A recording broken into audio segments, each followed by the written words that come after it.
সবাই শান্তিতে ঘুমায়, এই চিন্তা আমি শান্তিতে নাই। মানুষ আমার রাত্রে এরকম একটা প্যারা দিছে, মানে হের ফ্যামিলি বাকির মানুষ কেউ যদি ভিডিওটা দেখতে থাকো বা কারোর সাথে সামনে যায়, এতটা খারাপ ভাইবো না, এতটা খারাপ মনে করো না। আমি নিজে পরিশ্রম করে খাই, মাথা গাম পাই হলাই 6 তলা বিল্ডিং পাইয়া উপরে উঠা নামা কতটা কষ্ট করে মাথা গাম পাই হরে, অনেকটা কষ্ট করে আমি পরিশ্রম করে নিজে জাং খাটানি টাকা বাপ মা ফেটে দিতেছি। আর আমার বাপ মা 5 ওয়াক্ত নামাজ পড়ে, আর বয়স হয়ে গেছে।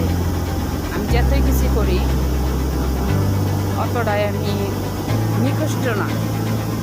আমার বাপ মার বেহালা দিতে বাপ মার রেঁধে দেবো, আর আমি দুইটা কারো কাছে হাত পাতি না, আর পাতা চিন্তা ভাবনা নাই।